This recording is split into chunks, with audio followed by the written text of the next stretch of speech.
Oiga, en 3 semanas a esta hora vamos a estar aquí en la hora de opinar, analizando los resultados de las elecciones más grandes de la historia de nuestro país.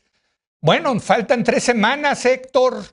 ¿Qué dirías? ¿Qué resaltarías de las campañas, de lo que está sucediendo? Desde luego, ya hablamos del tema de la violencia que ha cobrado varios muertos, candidatos, aspirantes, ese es un tema. Pero qué más diríamos, Héctor? Bueno, yo creo que seguimos teniendo, digamos, una visión de lo que son las encuestas nacionales y la intención de voto, pues bastante alineadas en un rumbo. Ahora entró también una encuesta que hizo El País, estas encuestas nacionales, en un rumbo de que Morena tiene probabilidades importantes de ganar, pues por lo menos la mayoría absoluta en la Cámara de Diputados, así. Con sus aliados, Héctor, con sus aliados. Con sus aliados. Eso parece ser, digamos, el consenso de las encuestas nacionales. Pero nos sigue sucediendo, y creo que nos va a suceder más conforme entremos a estas últimas semanas, que cuando volteas la mirada hacia lo que pasa que conocemos de intenciones de voto en estados, hay muchos cambios, es muy volátil, la elección no está asentada en absoluto, y hay como una enorme diversidad, ¿no?, entre lo que nos dicen los datos de las encuestas nacionales en su relativa estabilidad y los cambios muy inesperados a veces que están dándose en el ámbito, vamos a decir, por lo pronto, de las 15 elecciones de gobiernos estatales. Es ahí, la elección parece ser muy distinta de la que se dan en las encuestas nacionales. Yo tengo la impresión, en general, de que esta elección que viene no va a ser para este gobierno ni para Morena un triunfo equivalente o equiparable al de 2018. Puede haber un triunfo, pero no va a tener, digamos, esa emoción, esa épica, ese entusiasmo de la gente detrás, por un lado. Y tengo la segunda impresión de que viene cayendo la intención de voto por el gobierno y por sus partidos afines. Lo vemos también en las elecciones de los gobiernos estatales. Al principio del año parecía que Morena se iba a quedar con todos, menos Querétaro, y ahorita pues está muy difícil decir con qué se va a quedar, por una parte. Y falta el efecto, que hablamos aquí la semana pasada, el efecto propiamente electoral que puede tener pues la tragedia del tren, de la línea 12 de la estación Olivos, y la reacción, la revulsión que esto provoca en lo que era, digamos, es todavía, yo creo, la joya de la corona, no solo de este gobierno, sino del grupo político que viene, que llegó a la democracia tomando la Ciudad de México a fines del siglo pasado, y que desde ahí es de donde ha expandido todas sus opciones, todos sus movimientos. Es el mismo grupo del que vino el PRD, del que salió Morena. Están peleados entre ellos, pues, pero la Ciudad de México ha sido el gran cauce de esa corriente política mexicana. Bueno, vamos a ver todavía qué efecto local tiene esta tragedia de Estación Olivos. De manera que estamos pues todavía esperando a ver realmente cómo se va a sentar esto que está muy movido de muchas maneras todavía. Jorge, dice Héctor que no va a ser una victoria como la del 2018, pero las encuestas demuestran que Morena y sus aliados se llevarían la mayoría absoluta, 51% en la Cámara de Diputados, no la mayoría calificada, 2/3 partes para reformar la Constitución, y que quizás se lleven 9 de las 15 gubernaturas. Oye, Jorge, ¿cómo están las cosas? ¿Cómo están los resultados de este gobierno? Con el tamaño de la crisis económica del año pasado, pues tendrían que ir a dar gracias a la Villa de Guadalupe, ¿no? Es un gran resultado para el gobierno, ¿no te parece? Bueno, en primer lugar, Leo, habrá que ver si ese es el resultado. Sí.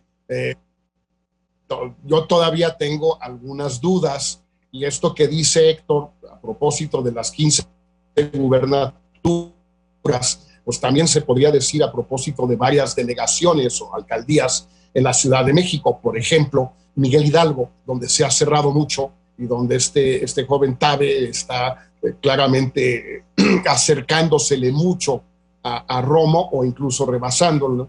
Lo mismo con Lía Limón en Álvaro Obregón y quizás un par de delegaciones más. Entonces, son las gubernaturas que mencionaba Héctor, las alcaldías y luego algunos municipios grandes que quizás también va a perder Morena. Entonces yo primero sobre si este resultado es el resultado, tengo mis dudas. Sí. Sí. Segundo lugar, yo creo que tienes razón, es decir, a la luz de los resultados económicos, de violencia, de pandemias, sociales, todo lo que dices tú, Leo, con toda la razón, bueno, pues podría pensarse que casi con tal de que empataran, como lo dice una de las encuestas, o más bien uno de los modelos, no tanto una encuesta, la de Massey Coller, que aunque empataran, pues sería no un mal resultado para Morena y para López Obrador, a la luz de un desempeño o una gestión espantosa. Eso yo creo que es absolutamente cierto. El problema es que, o el problema, quizá la explicación más que el problema, yace en parte, por ejemplo, tú lo acabas de comentar hace un ratito en el chat, Leo, lo que nos dice la encuesta de GEA en Jalisco. Sí, pues sí, es que el hecho de que MC vaya por su cuenta, pues en algunos estados sí pinta, sí cuenta, y Jalisco es uno de ellos, donde Morena puede llevarse pues, la mitad quizás de los distritos, incluso superando a MC, y el gran derrotado de la elección en Jalisco puede ser MC, por lo menos en distritos, porque MC no quiso aliarse con Va por México. En otros estados no importa mucho, pero en Jalisco sí importa mucho. sí, Ahí hay un elemento de explicación adicional. Podría decirse que esto es parte de la habilidad de López Obrador de haber logrado que no se unieran todos sus adversarios, sino solo algunos, y que los que no se unieron, pues le están sacando las castañas del fuego. Bueno, y del otro lado, Javier, lo interesante de esto es que los aliados, ahí sí se aliaron y van juntitos, con Morena, con el PT y el Verde. Dos partidos que, por cierto, se formaron en la época que tanto le gusta al presidente, que es el gobierno de Carlos Salinas, que fue el promotor para que se formaran esos partidos, el Partido del Trabajo, para hacerle contrapeso al PRD, y el Partido Verde para tener un partido ecológico que apoyara al PRI en ese momento. Esos son los grandes aliados. Javier, ¿tú qué tanto te gusta el Verde? ¿Qué opinas al respecto? El Verde, como sabes, Leo, no me gusta nada, y creo, si yo fuera López Obrador, si yo fuera Morena, no confiaría nada en ese aliado. No es un partido, es un negocio, lo que hace es negocios y los hace con quien sea. Y si mañana el negocio que hay que hacer y le conviene hacer es con alguien más que no sea Morena, lo hará. Yo no confiaría nada en el Partido Verde. En cuanto al Movimiento Ciudadano, el otro lado de la moneda de lo que describe Jorge es que pudiéndose haber aliado con Morena, no se alió con Morena. Si hubiera sido parte de esa coalición, ahorita estaría ganando claramente Morena con sus aliados. Es decir, la historia que cuenta la alianza PRI-PAN-PRD, pues la puede contar Morena, o fracasaron en seducir a Movimiento Ciudadano, o Movimiento Ciudadano les está quitando una clara victoria en muchos estados, etcétera. El problema que tenemos es la falta de información por las pocas encuestas. Lo que yo sí diría es que el hecho de que exista volatilidad en contiendas por gobernaturas no significa que también hay volatilidad en los posibles resultados de la Cámara de Diputados. Es decir, la gente divide su voto y puede, por razones locales, ir en contra de Morena, votar por un candidato a la gobernatura que no es de Morena, y sin embargo votar por Morena para la Cámara de Diputados. Y si uno grafica el nivel de aprobación de López Obrador contra intención de voto por Morena para la Cámara de Diputados, las curvas se han ido acercando. Es decir, parecería que se ha logrado López Obrador transferir o transformar su nivel de aprobación en más votos para Morena, si uno solamente toma en cuenta intención de voto para la Cámara de Diputados. Bueno, Javier, No, es que, claramente, es que el eje central de la campaña de Morena es ya sabes quién. Tú Claro. ya has escuchado los spots, has visto los Claro. espectaculares. A ver, el Morena se subió al presidente como su principal propuesta, ¿no? No Oye, solamente eso, sino que el presidente ha hecho un chorro de cosas ¿También? para ponerse en la boleta. Ujú. Y para Cámara de Diputados, eso parecería estar dando algunos resultados. Sin embargo, obviamente, en competencias para el alcalde de no sé qué ciudad o la gobernatura de un estado, eso no funciona. Pues también están bueno, haciendo la propaganda, ¿eh? No dudo que le estén haciendo, Leo, Sí. pero creo que es mucho menos eficaz porque claramente ahí el candidato y la campaña importan mucho y las variables locales importan y importan mucho de una manera que importan menos en la contienda por diputaciones federales, ¿no? Entonces podría haber hablando de buenos o malos resultados, un buen resultado en cuanto a la Cámara de Diputados y malos resultados en cuanto a gobernaturas. O sea, no tienen que ir de la mano, ¿no? Déjenme, tengo que hacer está bueno este debate. Hacemos una breve pausa. Regresamos, estamos analizando las elecciones que tendrán lugar dentro de ya 3 semanas. Regresamos.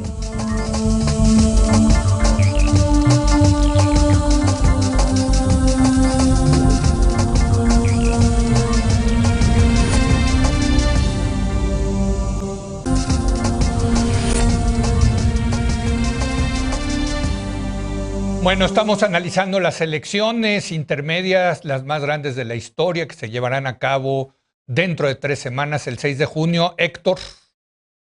Sí, decía Javier muy interesantemente al cerrar la parte anterior, que él veía que era posible que hubiese una lógica de voto para la Cámara de Diputados que se acercara un poco a las preferencias que tiene el electorado por el presidente y una lógica distinta en las elecciones locales.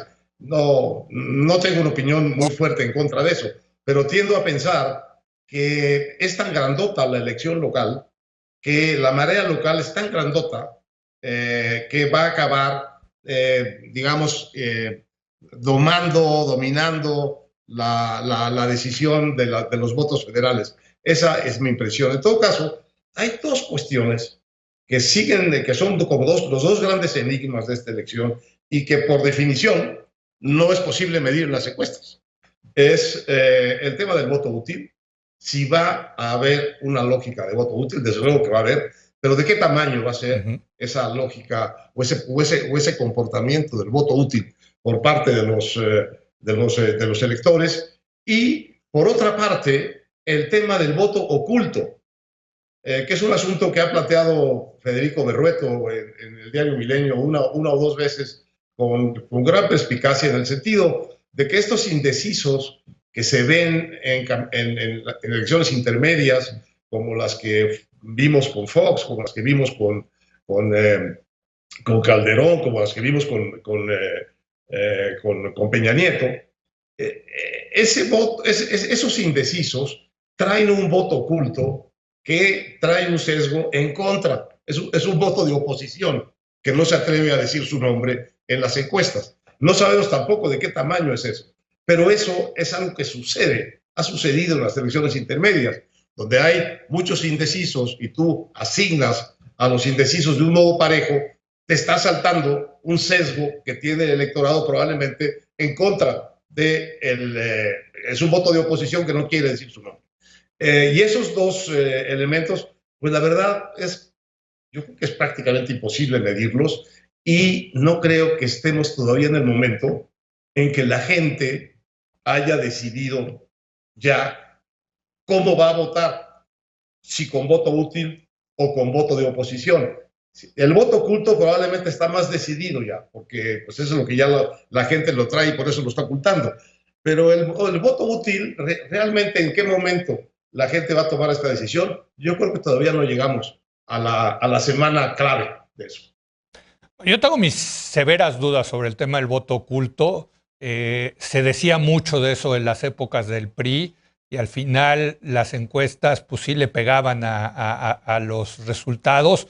En fin, vamos a ver si existe tal voto oculto, ¿no? Desde luego, Jorge, pero pues mientras que son peras o son manzanas, la realidad es que hoy por hoy no hay ni una sola encuesta desde septiembre que ponga abajo a Morena de la suma de la oposición, ¿no?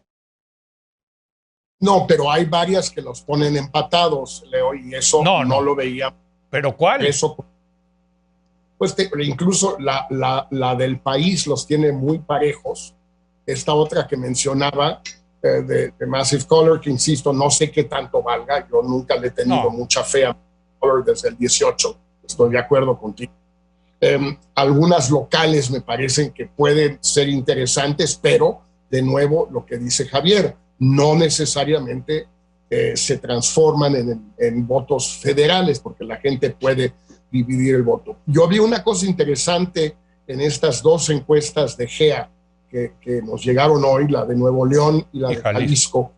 El porcentaje de personas que dicen haber recibido algún apoyo social del gobierno es muy bajo, anda por ahí de 15%. En esos estados, Son estados ricos,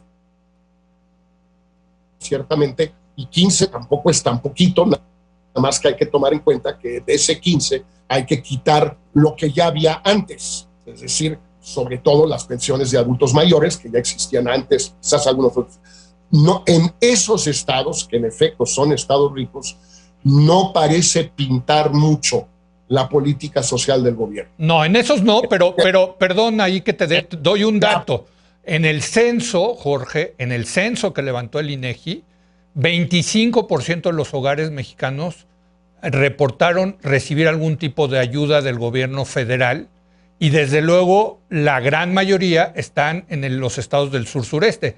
De hecho, si no mal recuerdo, en Guerrero es el 43% de los hogares que reciben algún tipo de ayuda del gobierno. Sí, como es lógico y como debe ser, o sea, no es, pero sí, digamos, no todo el país es Oaxaca, Chiapas y Guerrero. Sí. Todo que ahí no hay en ninguna de las, en Guerrero sí, los otros dos no hay elección para gobernador esta vez. Entonces, yo creo que todavía estamos un poquito navegando a ciegas. Yo sigo pensando que no para nada es seguro que la coalición de López Obrador llegue a 251 escaños. Yo sigo pensando que no va a suceder, pero bueno, pues lo vamos a ver ya dentro de menos de 3 semanas, porque incluso está el tema, quizás no del Verde, pero está el tema del PT, que puede no sacar el registro. Y si no saca el registro, no tiene diputados plurinominales, que serían un importante de lo que le faltaría a Morena sola para llegar. Ya tendría que llegar solo con el Verde. Y además de lo que dice Javier, con lo que estoy totalmente de acuerdo, pues está por verse si sin el PT llegan a los 251. No me queda claro, Jorge, porque con la ley que tenemos, tú puedes perder el registro, pero por el acuerdo de coalición puedes tener diputados, que es lo que pasó con el Partido Encuentro Social en la pasada elección. Uninominales, no plurinominales. Exacto, pero acuérdate que si pierde un partido el registro, se recalcula el porcentaje y ahí el partido más grande es el que recibe más plurinominales. Pero en fin, ya tenemos tú y yo una apuesta al respecto, por cierto. ¿Qué? En el chat está la apuesta, está puesta. De todos. Javier, un último comentario.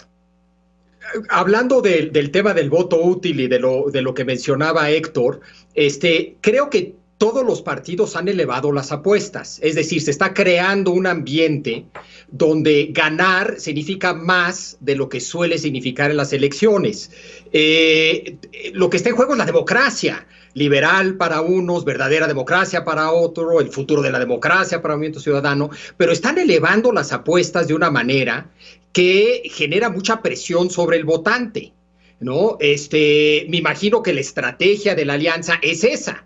A ver, aquí sí, ponte abusado, porque igual esta es la última elección democrática en la historia de México. Sí. Entonces, ahorita es cuando debes de aplicar el voto útil. Y Morena, pues, está argumentando algo similar, ¿no? Ahorita es cuando hay de defender la 4T. Ahorita es cuando hay que sacar a votar a tus tíos, a tus primos, a toda la familia, y tú, por supuesto, también. En fin, están elevando las apuestas todos, generando mucha presión sobre el votante, y será interesante ver ganar o perder aquí, no sé qué significa para cada uno de estos tres principales actores, y será interesante ver cómo reacciona el electorado ante estas presiones. Creo que Héctor ya prometió que va a hacer una serie sobre eso en su columna de Milenio esta semana, ¿no, Héctor? De las definiciones de perder y ganar, ¿no?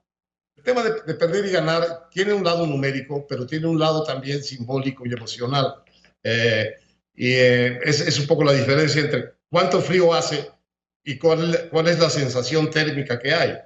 Entonces, el chiste es que a lo mejor tienes los números para ganar, pero no tienes la sensación térmica de la victoria, sino que este empate tiene la sensación térmica de una derrota.